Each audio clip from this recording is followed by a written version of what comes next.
할렐루야. 네, 살아계신 하나님께서 이 시간도 우리 가운데 함께 하시고 또 하늘의 복을, 하늘의 양식을 먹여주실 줄 믿습니다. 오늘은 전천후 신앙인 네 번째 시간으로 함부로 말하지 않는다. 함부로 말하지 않는다라는 제목으로 하나님 말씀 증거하도록 하겠습니다. 우리가 열왕기상 17장을 통해서 하나님께서 어떻게 엘리야를 훈련시키시는지를 살피고 있습니다. 우리 지난주에 살폈지요? 하나님은 엘리야에게 무리한 명령을 하셨습니다. 복종과 기다림, 이 두 가지를 훈련시키려 하시는 것이었습니다. 이세벨에게 쫓기던 엘리야에게 시돈 사르밧 가난한 과부에게 가서 그 집에서 지내라고 하셨습니다. 여러분, 이 명령은 분명히 무리한 명령같이 보입니다. 첫째, 가뭄 중에 100km가 넘는 길을 걸어서 가라고 하는 것은 무리한 명령이죠. 둘째, 시돈은 엘리야를 핍박하는 이세벨의 고향입니다. 시돈으로 가라는 말은 적진 항복판으로 가라는 말과 같습니다. 셋째, 과부의 집으로 가라는 것입니다. 엘리야는 남성으로서 스캔들의 위험이 있는 과부의 집으로 가라는 명령을 받아들이기 쉽지 않았을 겁니다. 넷째, 가난한 집입니다. 넉넉한 부잣집에 가라고 하면은 부담이 덜할 터인데 아주 찢어지게 가난한 과부의 집으로 가라는 명령을 받은 것입니다. 그러나 이러한 무리한 요구 속에 하나님이 이루고자 하시는 깊은 뜻이 있었습니다. 그래서 그리 시냇가에서 이제 복종 훈련을 받은 엘리야이기 때문에 사르밧으로 가죠. 이 사르밧의 뜻은 용광로, 도가니, 연단이라는 뜻이 있습니다. 그러니까 용광로를 통과한 강한 엘리야를 만들기 위한 하나님의 뜻이 있었던 겁니다. 실제로 하나님 말씀대로 이제 행한 엘리야는요, 과부 집에 가서 기적을 행하지 않습니까? 엘리야는 가난한 과부에게 먼저 자신에게 먹을 것을 가져오라고 명령했습니다. 그러면은 병의 기름과 통의 가루가 가뭄이 그칠 때까지 사라지지 않는다고 선포했습니다. 듣기는 좋지만 이거는 믿기는 힘든 말이죠. 그런데 과부가 담대하게 영적인 권위로 얘기하는 그 엘리야의 말, 그 명령에 복종하자 하나님이 일하셨고 기적을 일으키셨습니다. 열왕기상 17장 16절 보시면은 여호와께서 엘리야를 통하여 하신 말씀같이 통의 가루가 떨어지지 아니하고, 지금 여호와께서 하셨다는 게 중요하죠. 여호와께서 엘리야를 통하여 하신 말씀같이 통의 가루가 떨어지지 아니하고 병의 기름이 없어지지 아니하니라. 이 사건으로 엘리야와 과부는 하나님의 기적을 체험하며 매일매일 살게 됩니다. 기름을 다 쓰고 가루를 다 쓰면은요, 다음날 또 채워주시는 겁니다. 또 채워주시는 겁니다. 그러니까 일용할 양식을 채워주시는 하나님의 기적을 날마다 맛보니까 얼마나 감사한 일입니까? 그런데 여러분, 오늘 본문 보시면은 이런 기적의 삶 속에서도 위기는 찾아올 수 있다는 걸 보여주고 있습니다. 기적을 맛보는 삶 가운데 찾아온 위기가 무엇입니까? 과부의 아들이 갑자기 죽게 되었습니다. 오늘 17절 보시면 이힐 후에 그 집주인 되는 여인의 아들이 병들어 중세가 심히 위중하다가 숨이 끊어진지라. 이 사건 앞에서 엘리야와 과부의 반응이 다른 것을 볼 수가 있습니다. 엘리야는 침착하고 말을 아끼는 반면에 과부는요, 막 함부로 말하기 시작했습니다. 18절 보시면은 여인이 엘리야에게 이르되 하나님의 사람이여, 당신이 나와 더불어 무슨 상관이 있기로 내 죄를 생각나게 하고 또 내 아들을 죽게 하려고 내게 오셨나이까. 보십시오. 지금 과부는요, 무례하고 거칠고 이기적으로 말하고 막 불신앙적으로 말하고 있습니다. 어떻게 말하고 있는 거죠? 내 죄를 생각나게 하려고 왔습니까? 이런 말을 하고 있는데, 지금 과부의 고난은 자기 죄 때문이다. 내 업보 때문이다. 지금 이렇게 얘기하고 있죠. 잘못된 것은 다 자기 죄 때문이라는 의식이 있죠. 원인을 지금 엉뚱한 데서 찾고 있습니다. 모든 것을 합력하여 선을 이루시는 은혜의 하나님을 모르는 사람은요, 위기 가운데 고난 가운데 이렇게 막 함부로 감정이 막 올라오니까 독설을 쏟아내게 되어 있다는 것입니다. 여러분, 이미 앞에 열왕기상 17장 초반부에서 굶어 죽을 과부와 아들을 하나님이 기적적으로 살려주셨습니다. 그러니까 이미 한 번은 죽었을 지금 엄마와 아들을 살려내신 하나님이신데요. 그런데 그 하나님의 능력과 은혜는 다 잊어버리고 배은망덕하게 함부로 말을 하고 있습니다. 지금 과부가 하나님의 사람이요, 하나님의 사람이요 한 것은 엘리야가 아니고 지금 하나님을 원망하고 있다는 것이죠. 여러분, 은혜를 아는 사람은 모든 것을 합력하여 선을 이루시는 하나님을 믿기에 어떤 상황에서도 흔들리질 않습니다. 반면에 은혜를 모르는 죄인의 특징은요, 하나님께서 99가지, 99가지를 잘해주셔도 한 가지 섭섭하게 하면 그거 참지를 못합니다. 은혜가 없어서요. 참지를 못합니다. 그래서 여러분, 죄인은 감사도 모르고 품격이 없는 사람이라고 할 수가 있습니다. 이 사람의 품격을 한자로 나타낼 때 무슨 자를 쓰죠? 입구자를 3개를 씁니다. 이 입구자를 3개를 씁니다. 이 의미는 품격 있는 인격을 가진 사람은 첫째도 말을 잘하고, 둘째도 말을 잘하고, 셋째도 말을 잘한다는 뜻입니다. 그래서 이 품격 있는 교회는요, 성도들 입에서 하나님의 은혜가 계속 쏟아져 나오는 교회입니다. 하나님의 은혜, 하나님의 은혜, 하나님의 은혜. 지금까지 지내온 것이 하나님의 은혜입니다. 그러면 또 다른 성도는 제 힘으로 여기까지 올 수 없었습니다. 하나님의 은혜입니다. 이민 와서 천성교회에 나오게 된 것이 복 중의 복입니다. 어려울 때 달려올 교회가 있으니 이민 생활 두렵지 않습니다. 하나님은 죽은 자도 살리시고 없는 것도 있게 하시는 창조주 하나님이십니다. 이 은혜가 막 쏟아져 나옵니다.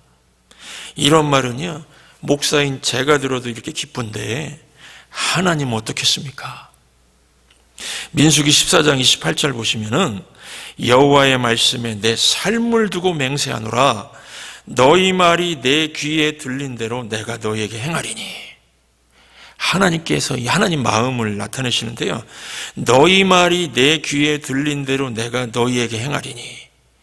이게 불순종한 이스라엘 백성들에게 주신 말씀 같지만은 이 역으로 생각하면요, 너희가 지금 말을 제대로 하면 내가 그 말대로 다 복을 내리겠다는 뜻입니다.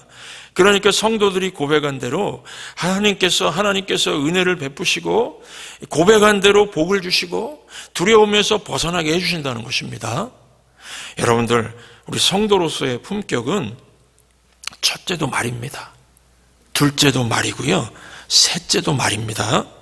그러므로 어려움이 닥쳤다고 해서 사르밧 과부처럼 거칠고 이기적으로 불신앙적으로 말하지 마시고 오히려 엘리야처럼 하나님의 은혜가 흘러나오는 그러한 말들을 쏟아내시기 바랍니다. 제가 미국 와서 횟수를 세어보니까 26년째 지금 사는 것 같습니다. 여러분, 제가 처음에 미국 왔을 때만 해도요, 주변의 미국 사람들 입에서, 주변 사람들 말에서 입에서 제일 많이 들었던 말이 무슨 말인지 아십니까? 한 20년 전쯤 되겠죠. 26년 그 사이니까요. 원더풀이었습니다. 원더풀. Oh, wonderful. Oh, yeah, great, wonderful. 그런데 한 20년쯤 지나고 나면서부터 제 귀에 많이 들리는 말이 바뀌었습니다. 원더풀이 아니고요, terrible이었습니다. terrible. 부모 세대는 원더풀 하면서 사니까 온갖 어려움 속에서도 원더풀하게 살게 만드셔 주셨습니다.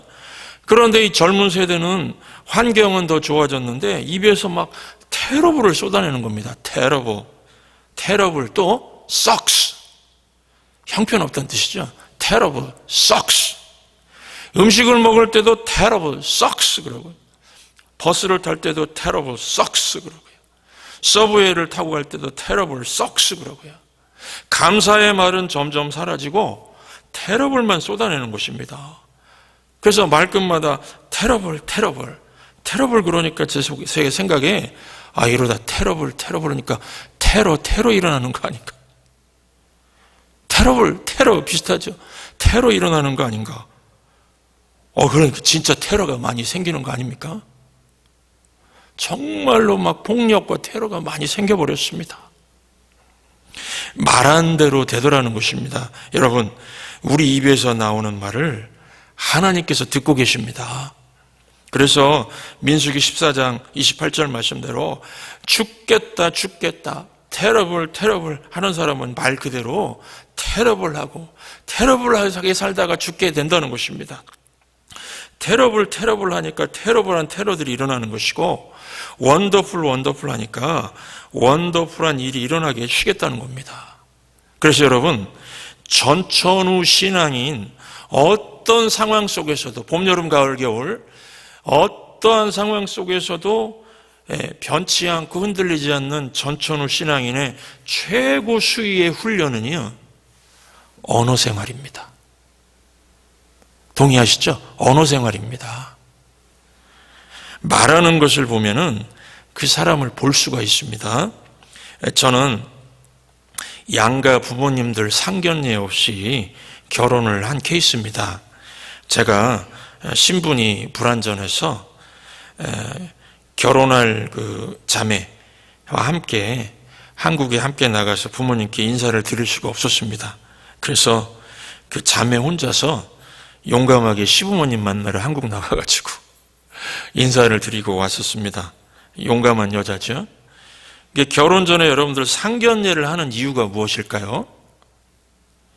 제 생각에는 그 결혼 전에 상견례하는 이유는요, 그 상대 가문을 탐색하는 겁니다. 상대방의 말을 들어보는 겁니다. 무슨 옷 입고 나왔는지, 무슨 장신구 걸쳤는지, 무슨 가방 들고 나왔는지 보는 게 아닙니다. 상대를 잘 알 수 있는 것은 딱 한 가지입니다. 상대와 대화하면서 말을 통해서 말을 함부로 하는지 안 하는지 그 식사하면서 1시간만 함께 있어도 알 수가 있습니다. 여러분, 야고보서도 보시면은 야고보서 1장 26절을 보시면 누구든지 스스로 경건하다 생각하며 자기의 혀를 재갈 물리지 아니하고 자기 마음을 속이면 이 사람의 경건은 헛것이라. 이런 말씀이 있습니다. 이게 무슨 뜻일까요? 자기 스스로 경건하다고 생각하면서 이렇게 생각하는 사람들이 있다는 겁니다. 나는 주일에 예배 빠지지 않습니다. 나는 찬양대도 선 경험이 있습니다. 나는 새벽 예배도 나갑니다. 나는 매일 성경을 읽습니다. 그런데 이런 사람이요, 말을 함부로 하면은 그런 뜻입니다. 재갈을 물리지 않는다. 말을 함부로 해버리면은 그 경건은 진짜라는 겁니까? 가짜라는 겁니까? 헛것이라. 가짜라는 겁니다. 그러니까 경건의 완성은 성도의 언어 생활에 있다는 것을 알 수가 있습니다. 그래서 오늘 본문 보시면은 이 복종과 기다림의 훈련 다음으로 경건의 완성인 언어 생활의 중요성을 보여주고 있습니다. 여러분, 위기 상황에서 나오는 말 한마디를 보면은 그 사람의 기준이 무엇인지 금방 알 수가 있습니다. 영어로 위기가 crisis라는 말입니다. crisis. 그런데 기준 또는 표준, 이 기준, 표준이라는 뜻이 이 crisis에서 나온 크라이테리온이란 말이 있습니다. crisis, 이거는 위기라는 뜻이고 크라이테리온은 기준, 표준이라는 뜻입니다. 그러니까 위기라는 말에서 파생된 말인데요. 그러니까 위기는 내 인생의 기준을 보여줄 수 있는 때라는 겁니다. 위기는 내 신앙의 기준을 보여줄 수 있는 때라는 것입니다. 그래서 위기가 닥치고 고난을 당해보면 그 사람이 어떤 사람인지 알 수가 있습니다. 왜 그렇습니까? 고난당하고 어려움이 있을 때 내가 믿는 것이 무엇인지, 내가 붙드는 것이 무엇인지 다 드러나게 되어 있기 때문입니다. 다 드러납니다. 그래서 오늘 19절 보시면은 엘리야는요, 이 과부와 다른 반응을 보이고 있는데 엘리야가 붙들고 있는 기준이 드러납니다. 오늘 19절 보시면은 엘리야가 그에게 그의 아들을 달라 하여 그를 그 여인의 품에서 받아 안고 자기가 거처하는 다락에 올라가서 자기 침상에 누이고. 엘리야가 무엇을 했습니까? 일단은 죽은 아들 때문에 막 울고불고 하는 그 과부에게서 아들을 떼어냅니다. 여러분, 자기가 자기 문제를 품고 있으면은 해결이 안 됩니다. 자기가 자기 문제 품고 있으면 해결 안 됩니다. 그래서 엘리야가 한 일은 자기가 자기 문제를 품고 있으면 해결이 안 된다는 걸 알려주면서 하나님 앞에 죽은 아들을 안고 나아갑니다. 하나님 앞에 죽은 아들을 안고 나아가서 기도하기 시작했습니다. 엘리야가 과부에게 명확한 메시지를 주고 있지요. 자기 문제를 품고 있지 말고 하나님께 나아가 기도해야 된다. 이것이 내 신앙의 기준이다. 명확하지 않습니까? 이것이 내 신앙의 기준이다. 엘리야는 지금 위기 속에서 자기의 기준을 드러내고 있지 않습니까? 그래서 20절부터 22절을 보시면은 여호와께 부르짖어 이르되 부르짖었습니다. 내 하나님 여호와여, 주께서 또 내가 우거하는 집 과부에게 재앙을 내리사 그 아들이 죽게 하셨나이까 하고. 내 하나님이여, 확신이 있습니다. 나에게 기적을 베푸신 내 하나님이지요. 내 하나님이여, 확신을 가지고 과부의 처한 현실을 정확하게 아렵니다. 그리고 21절 보시면 그 아이 위에 몸을 3번 펴서 엎드리고 여호와께 부르짖어 이르되 내 하나님 여호와여, 내 하나님 여호와여, 원하건대 이 아이의 혼으로 그의 몸에 돌아오게 하옵소서 하니. 기도가 얼마나 확신에 차 있습니까? 기도가 얼마나 확신에 차 있습니까? 엘리야의 기도의 강점은요, 이게 기도 응답의 표준으로 엘리야의 기도를 설교를 많이 하는데 엘리야의 기도의 강점은 간절함이 있습니다. 간절함이 있습니다. 그래서 야고보서 5장 17절 보시면 엘리야는 우리와 성정이 같은 사람이로되 그가 비가 오지 않기를 간절히 기도한 자. 간절함이 엘리야의 기도의 특징이라고 성경에서는 언급을 합니다.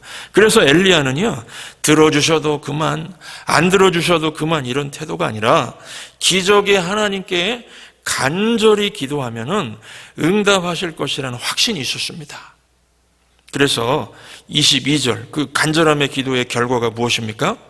여호와께서 엘리야의 소리를 들으심으로. 응답입니다. 간절하게 기도했을 때 여호와께서 엘리야의 소리를 들으심으로 그 아이의 혼이 몸으로 돌아오고 살아난지라. 여러분, 이 짧은 본문이지만 엘리야와 과부의 차이가 보이지 않습니까? 엘리야와 과부의 차이가 무엇입니까? 위기 때 위기를 붙들면요, 원망과 독설 품는 과부밖에 되지 않습니다. 기억하시기 바랍니다. 위기 때 위기만 보이면은, 원래 위기 때 위기가 눈덩이처럼 크게 보여가지고 대부분 그 위기에 꼭 빠져버리는 경우가 많습니다. 위기 때 위기를 붙들면요, 원망과 독설 품는 과부밖에 되지 않습니다. 반면에 위기의 순간에 전능하신 하나님을 증거하면은 하나님의 기적을 드러내는 엘리야가 될 수가 있다는 것입니다. 그러므로 기억하시기 바랍니다. 하나님께서 우리를 위기 상황으로 이끄실 때는 함부로 말하지 말라는 겁니다. 함부로 말하는 것이 아니라 우리 믿음의 기준을 보여줄 때입니다. 우리 신앙의 기준을 드러날 때라는 것입니다. 저는 지난 한 주간 설교를 준비하면서 엘리야처럼 어떤 상황에서도 함부로 말하지 말자, 쓸데없는 말 하지 말자, 이제 스스로 다짐하면서 이제 설교를 준비해 나갔습니다. 그러면서 고린도전서 10장 23절이 기억이 났습니다. 모든 것이 가하나 모든 것이 유익한 것은 아니요 모든 것이 가하나 모든 것이 덕을 세우는 것은 아니니. 이 말씀의 요지는 말할 수 있다고 다 말하지 말라는 겁니다. 말할 수 있다고 다 말하지 말라는 것입니다. 그래서 먼저 사람들 앞에서 쓸데없는 소리를 좀 하지 않기로 했습니다. 여러분, 때때로 이런 말 있죠. 힘드시죠? 좋은 말입니다. 힘드시죠? 이런 말도 조심하려고 했습니다. 힘이 안 들다가도요, 힘드시죠? 그 말 들으면 힘 빠지는 사람도 있을 수 있기 때문에 그렇습니다. 또 격려함답시고, 왜 이렇게 기가 죽어 있으세요? 왜 이렇게 기가 죽어 있어요? 이런 말도 쓸데없이 안 하기로 했습니다. 왜냐하면 이 말을 듣고 당신이 뭔데 판단해? 당신이 뭔데 판단하고 있어? 또 이런 반발을 일으킬 수도 있으니까요. 그래서 할 수 있어도 말을 다 하는 게 아니라는 겁니다.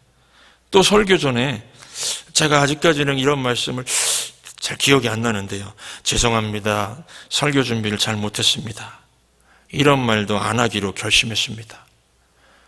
곰곰이 생각해 보니까요, 이게 겸손이 아니라는 생각이 들었습니다. 지금 제가 이 말을 하면은 여러분들 무슨 생각이 드십니까? 여러분들 죄송합니다. 제가 설교 준비를 잘 못했습니다. 제가 지금 이렇게 말씀드리면은 지금 여러분들 속으로 무슨 생각이 드십니까? 준비가 안 됐는데 왜 강대상에 서 있지? 준비가 안 됐는데 왜 강대상에 서 있습니까? 이런 생각도 할 수 있겠죠. 하나님 말씀 들으려고 만사를 제쳐두고 주일 아침부터 와 있는데 신대현 목사님한테 속았다, 이런 느낌 드는 분도 혹시 있을 수가 있습니다. 그래서 준비를 잘 못했습니다 말하는 대신에 제가 참 약합니다. 오늘 또 주님이 도와주셔서 온 힘을 다해서 하나님 말씀을 전하도록 하겠습니다, 이렇게 말하기로 했습니다. 다르죠? 다릅니다.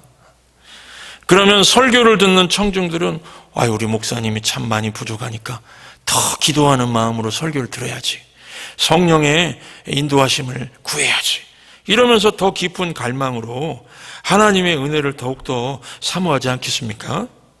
네. 또 한 가지, 함부로 일반화시키는 말도 이제 하지 않아야 되겠다, 그런 생각을 했습니다. 예를 들면은요, 넌 왜 항상 늦게 오는 거야? 일반화시키는 거죠. 항상. 넌 왜 하루 종일 텔레비전만 보고 있는 거야? 넌 왜 하루 종일 컴퓨터 게임만 하고 있는 거야? 너는 네 엄마랑 완전히 똑같구나. 다 일반화시키는 말입니다. 이런 말 하면은 감정이 올라올 수가 있습니다. 항상, 늘, 넌 똑같아. 감정이 올라올 수가 있죠. 이러다가 사람들 다 떠나갈 수도 있겠다는 생각이 들었습니다. 제가 실제로 이민교회를 26년 동안 체험하면서 내린 한 가지 결론은요, 함부로 말해서 교회가 약해졌다는 것이고요, 또 한 가지, 함부로 말해서 교인들이 떠나갔다는 겁니다. 여러분들도 아마 그 주변에서 보셨을 겁니다. 함부로 말해서 교회가 약해지고, 함부로 말해서 교인들이 떠나가고, 그런 일들이 있지 않았습니까?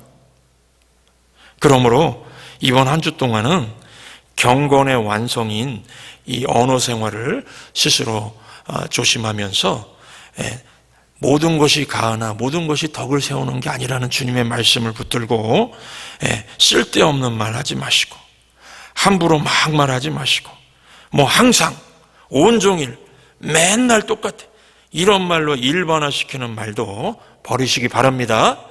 그리고 이 말 한마디라도 할 때에 꼭 기억하실 것은요, 모든 것을 합력하여 선을 이루시는 하나님을 믿는 고백 가운데 하시라는 겁니다. 내 하나님 여호와여. 엘리야는 이 고백의 언어를 사용했습니다. 말에는 신앙 고백이 들어가야 한다는 것입니다. 신앙 고백이 들어가야 정제된 말을 사용할 수가 있습니다. 지금으로부터 한 30년, 40년 전쯤에 한국에서 가장 큰 영향을 미쳤던 우리 성도들에게 영향을 미쳤던 사람 중에 하나가 그 뇌성마비는 정신은 말짱한데 몸이 마음을 말을 움직이지 않는 거죠. IQ는 괜찮습니다. 근데 몸이 제대로 움직이질 않습니다. 뇌성마비 시인 송명희 씨, 이분이 굉장히 큰 영향을 줬습니다. 그녀는 어릴 때에 집이 가난해서 이사를 너무 많이 했다고 합니다. 그래서 이사 다니면서 송명희 씨는 몸을 제대로 움직이지 못하니까 성경책을 넘겨서 읽을 수가 없으니까요. 하나님 말씀을 귀로 듣고 믿음을 갖게 되었고 기도 생활을 하게 되었다고 합니다. 그런데 기도는 했지만은 마음에 원망 같은 게 사라지지 않았다고 합니다. 왜냐하면은 지겨울 정도로 이사 다니고요. 몸도 안 좋은데 지겨울 정도로 이사 다니고 찢어지게 가난한 상황이니까 자꾸만 불평하고 원망만 하게 되었다고 합니다. 그런데 어느 날 기도하는데요. 기도 중에 네가 불평과 원망을 멈추고 노트에다가 너의 상황을 한번 적어보지 않겠니? 그런 마음을 주셨다고 합니다. 그러니까 입으로 이렇게 막 그 글자도 쓰고 발가락으로 글자도 쓰고 막 이분이 안 움직이니까 그런 분이잖아요.